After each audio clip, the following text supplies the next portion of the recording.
இங்க இந்தியா தெரிவிச்சது மிக முக்கியமானது. பயங்கரவாதிகளை தான் நாங்க ஒழிச்சிருக்கோம் அப்படிங்கறத தெரிவிச்சிட்டாங்க. அதே நேரத்தில் ஆர்மி தரப்புல இருந்து என்ன தெரிவிக்கப்பட்டிருக்கு அப்படின்னா, பாகிஸ்தான் பதில் தாக்குதலில் ஈடுபட்டால் பாகிஸ்தானுக்கு பதிலடி கொடுக்கவும் நம்முடைய முப்படைகளும் தயார் நிலையில இருக்கிறது அப்படிங்கிற அறிவுறுத்தலையும்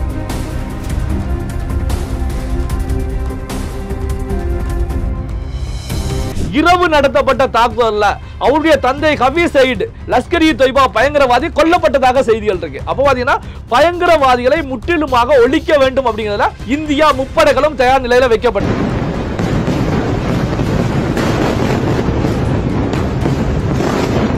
பாகிஸ்தானுக்கு இன்னொரு பேரதிர்ச்சி என்ன அப்படின்னா, இந்தியா இதோட நிறுத்த போறது கிடையாது, அடுத்த தாக்குதலிலும் இந்தியா ஈடுபடும் அப்படிங்கிற ஒரு மெசேஜ் இன்டைரக்டா கொடுக்கப்பட்டதா தான் நான் பார்க்கிறேன். காரணம் என்ன அப்படின்னா,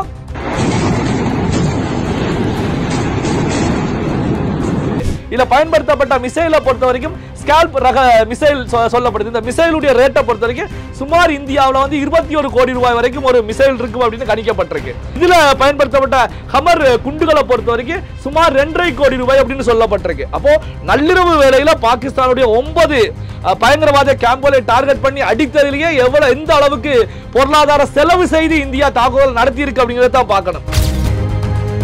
அப்ப இந்தியாவுடைய ஆர்மி போர்சஸ் மேல பாகிஸ்தான் தாக்குதல் நடத்தினால் அடுத்த நிமிடமே இந்தியாவை பொறுத்த வரைக்கும் பெரிய அளவு போருக்கு தயாராகிடுவாங்க. முப்படைகளுமே ஒரே நேரத்தில் பாகிஸ்தானை தாக்கக்கூடிய வேலையில ஈடுபடுவாங்க. அப்ப பாகிஸ்தானை பொறுத்த வரைக்கும் உலக அரங்கில் தப்பிப்பதற்கு வாய்ப்புகளே கிடையாது.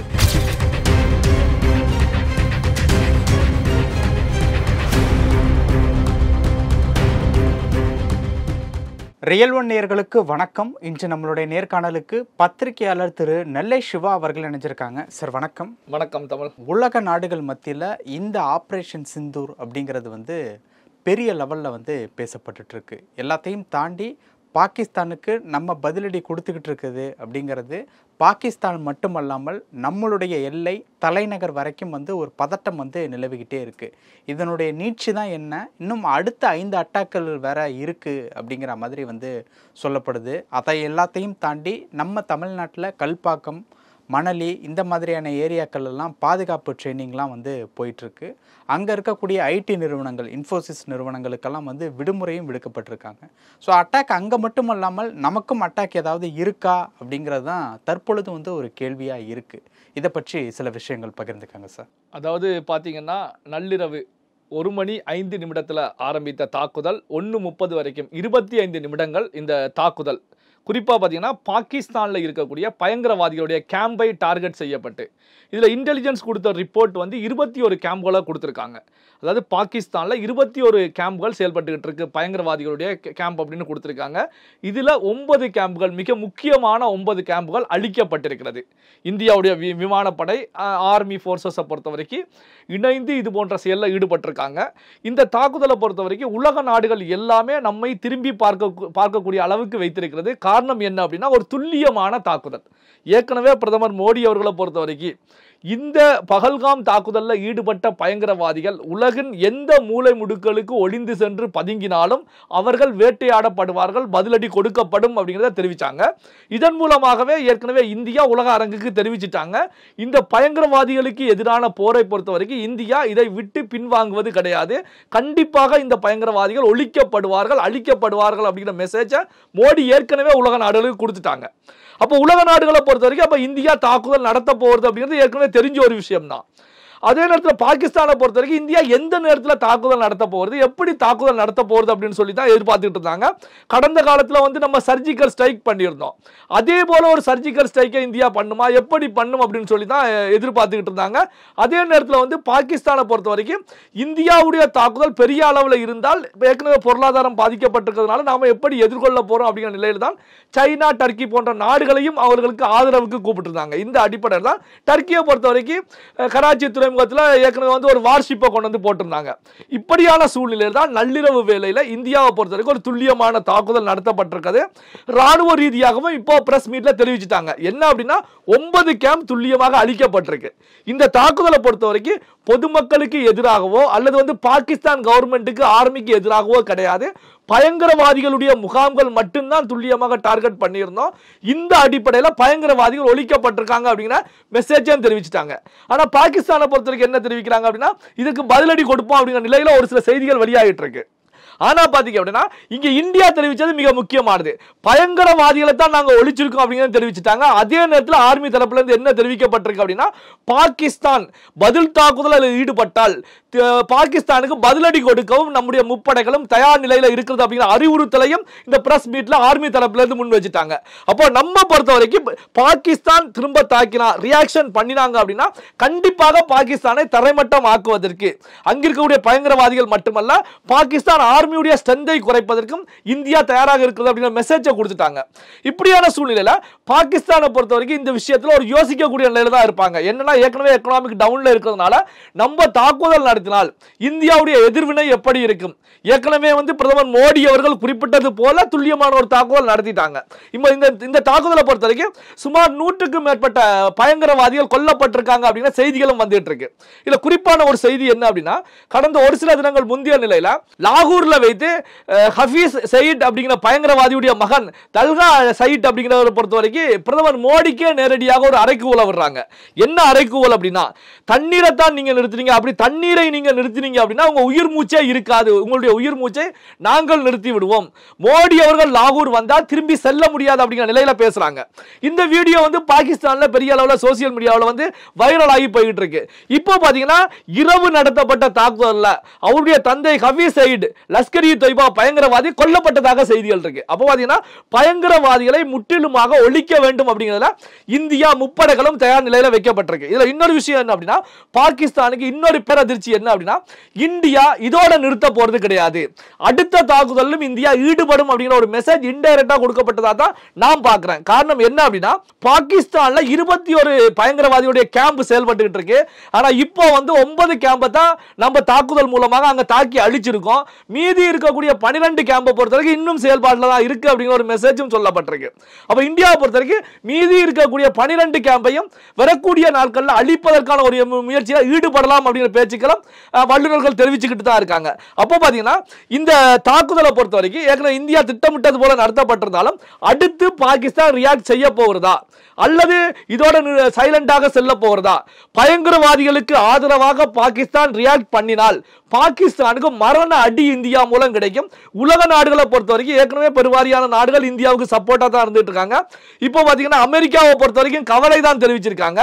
ஜப்பானை பொறுத்த வரைக்கும் இந்த இந்தியாவுடைய தாக்குதல் மூலமாக பயங்கரவாதிகளுக்கு எதிரான தாக்குதல் மூலமாக இது எதிர்காலத்தில் தெற்காசியாவில் ஒரு போராக மூண்டு விடுமோ அப்படின்னு கவலையை தான் தெரிவிச்சிருக்காங்க.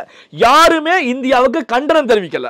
அதாவது ஒரு நாடு இன்னொரு நாட்டு எல்லைக்குள்ள புகுந்து ஒரு தாக்குதல் நடத்துகிறது அப்படின்னா உலக நாடுகளை பொறுத்த வரைக்கும் அந்த நாட்டுக்கு இந்த நாட்டுக்கு சப்போர்ட்டா இருப்பாங்க, பல நாடுகள் கண்டனம் தெரிவிப்பாங்க. ஆனா இந்தியா நள்ளிரவு வேளையில் ஒரு தாக்குதல் நடத்தி இந்த நிமிடம் வரைக்கும் எந்த ஒரு நாடும் கண்டனம் தெரிவிக்கல. குறிப்பா எடுத்துக்கிட்டோம் அப்படின்னா பாகிஸ்தானுக்கு ஆதரவாக இருக்கக்கூடிய சைனாவில இருந்து கூட கண்டன அலைகள் எதுவுமே வரல. அப்ப பாத்தீங்க அப்படின்னா இது பயங்கரவாதிகளை ஒழிக்கக்கூடிய வேலையில தான் இந்தியா செயல்பட்டு இருக்கு. அப்ப உலக நாடுகளை பொறுத்த வரைக்கும் இப்போ உலக அரங்கில் சவாலாக இருக்கக்கூடிய விஷயம் பயங்கரவாதம். பயங்கரவாதத்துக்கு எதிராகத்தான் பல்வேறு நாடுகள் போராட்டத்தில் ஈடுபட்டு இருக்காங்க. இப்படியான சூழ்நிலையிலும் அப்ப இந்தியாவும் பயங்கரவாதிகளை ஒழிக்கக்கூடிய வேலையில தான் ஈடுபடுறாங்க அப்படின்னா உலக நாடுகளுக்கு சொல்லப்பட்டிருக்கு. இந்த அடிப்படையில் உலக நாடுகள் பார்த்துக்கிட்டு இருக்கு. இந்த விஷயத்தை பாத்தீங்கன்னா இப்போ பாகிஸ்தான் தனிமைப்படுத்தப்பட்ட ஒரு நிலையில இருப்பதாகத்தான் நாம இந்த தாக்குதல் மூலமாக உலக நாடுகளுடைய மெசேஜ் மூலமாக நாம பார்க்க முடிகிறது. தாக்குதல் அப்படிங்கறத பொறுத்த வரைக்கும் நம்ம எந்த அளவுக்கு தாக்குறோமோ அதே மாதிரியான பதில் தாக்குதல் இருக்கதான் செய்யும். அதான் போரே. இப்ப நம்மளுடைய தலைநகருக்கும் குறி இருக்கிறதா செய்திகள் மூலமா அறிய முடியுது. அந்த விஷயங்கள் பத்தி எப்படி சார்? இல்ல அதாவது பாத்தீங்கன்னா ஒரு போர் ஒரு தாக்குதல் அப்படின்னா சாதாரண விஷயமா நம்ம எடுக்க முடியாது. நள்ளிரவு வேளையில நடந்த தாக்குதல்ல நாம என்ன பயன்படுத்தப்பட்டோம் அப்படின்னா ரஃபேல் விமானத்தை பயன்படுத்தியிருக்கோம். பிரான்ஸ் உடைய டெசால்ட் ஏவியேஷன்ல பயன்படுத்தக்கூடிய ரஃபேல் விமானத்தை பயன்படுத்தியிருக்கோம். இந்த ரஃபேல் விமானத்தை பொறுத்த வரைக்கும் சைனாவுக்கும் நமக்கும் ஏற்கனவே கொரோனா காலகட்டத்தில் ஒரு பதட்டமான சூழல் இருக்கும் போது அதிக அளவு நாம வாங்கி குவிச்சோம். 36 ரஃபேல் விமானங்கள் நம்ம கிட்ட இருந்துகிட்டு இருக்கு.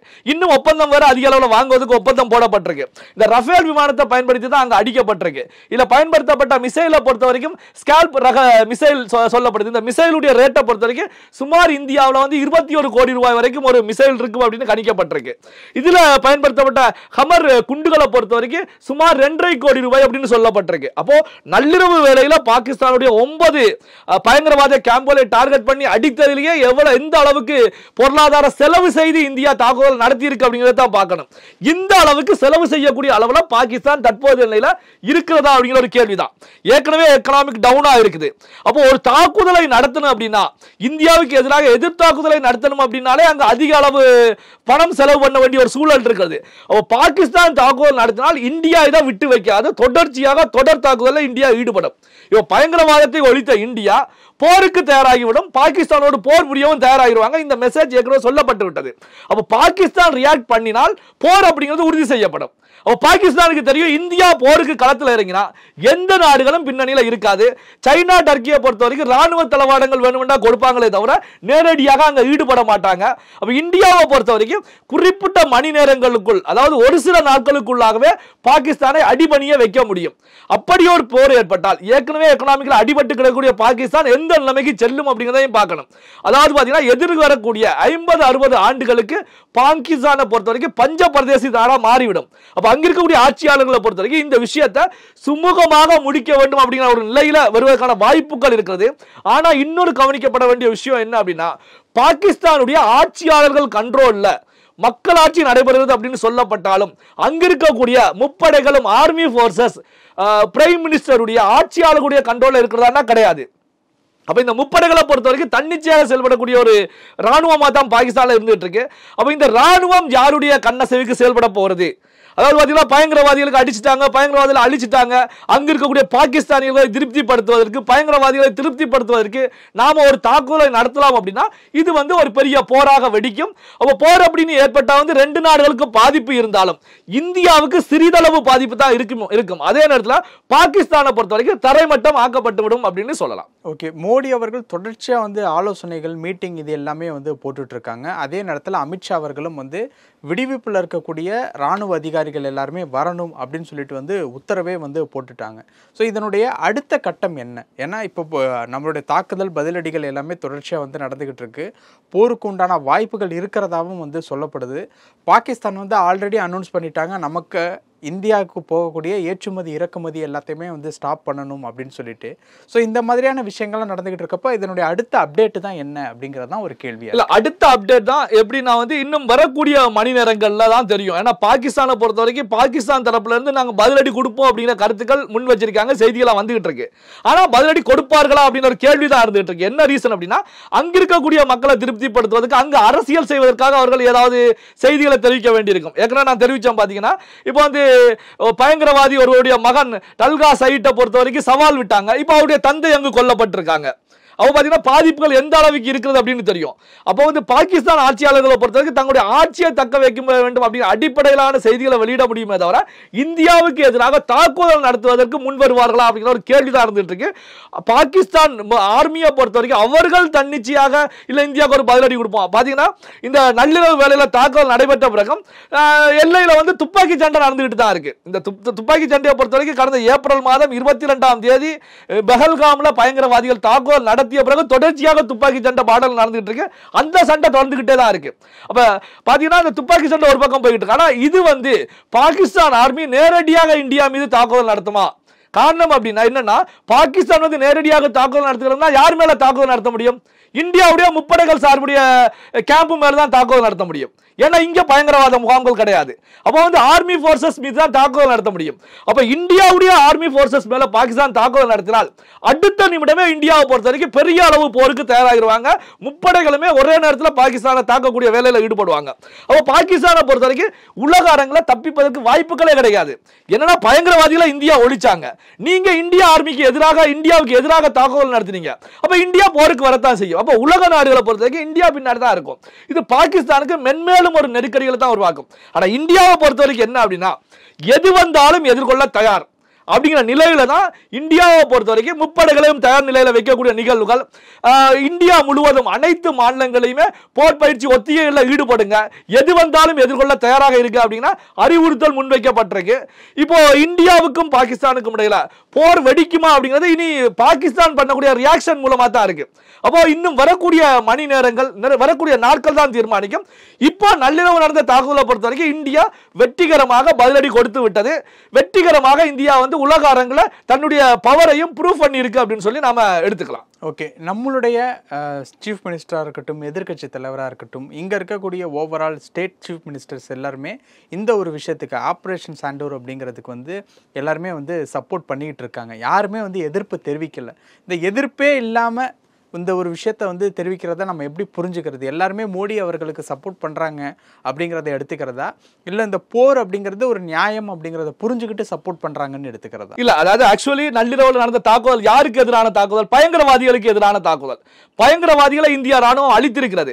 இப்போ இதுக்கு வந்து பார்த்தீங்கன்னா ஏற்கனவே தெரிவித்தது போல திருமாவளவன் போன்றவர்கள் போர் வேண்டாம், இதை சுமூகமாக பேசி தீர்க்கணும் அப்படின்னு சொன்னது போல ஏதாவது கருத்துக்களை முன் வச்சாங்க அப்படின்னா இவர்கள் பயங்கரவாதிகளுக்கு ஆதரவாக செல்கிறார்கள் அப்படின்னு உறுதியாகிரும். ஆல்ரெடி சீமானம் அந்த மாதிரியான ஒரு விஷயத்த சொல்லி அதான் ஏற்கனவே உறுதியாகிரும். அப்போ வந்து இந்த விஷயத்தை பொறுத்த வரைக்கும் இந்தியாவை பொறுத்த வரைக்கும் பயங்கரவாதிகளை தான் ஒழிச்சிருக்காங்க. அப்ப எல்லாருமே ஒட்டுமொத்தமா எல்லா அரசியல் கட்சி தலைவர்களுமே ஆதரவு தெரிவிக்க வேண்டிய ஒரு நிலை தான் இருக்கும். இதுல அரசியல் செய்ய முடியாது. வேற விஷயங்கள் அப்படின்னா அரசியல் செய்யலாம், இதுல அரசியல் செய்ய முடியாது. ஏன்னா வந்து இது நாடு சார்ந்த ஒரு விஷயம், தேசப்பட்டு சார்ந்த ஒரு விஷயம். இந்த அடிப்படையில் தான் பாத்தீங்கன்னா நேஷனல் அளவில் இருக்கக்கூடிய காங்கிரஸ் கட்சியாக இருக்கிற எல்லா கட்சிகளுமே ஆதரவு தெரிவிச்சிருக்காங்க. இந்தியா பின்னாடி நாங்க இருப்போம், இதை வரவேற்கிறோம் அப்படிங்கிற கருத்துக்களை முன் வச்சிருக்காங்க.